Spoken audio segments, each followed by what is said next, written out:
Alright, we got a Ferrari 250. Looks very nice. Some nice green. Similar to the last ones we've opened up from 91. Looking pretty cool. Same graphics. Alright, let's get to the main show here.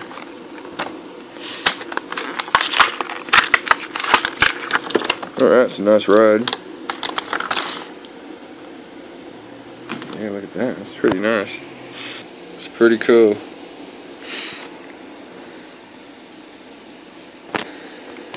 It's a nice drive.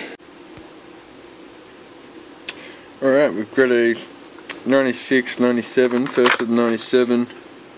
This would come out in 96 Mercedes C-Class. Looking pretty cool. Mercedes-Benz logo. It's pretty cool actually.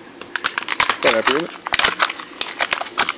Kind of reminds me of what the V8 supercars are going on right now, because Mercedes is part of that in Australia.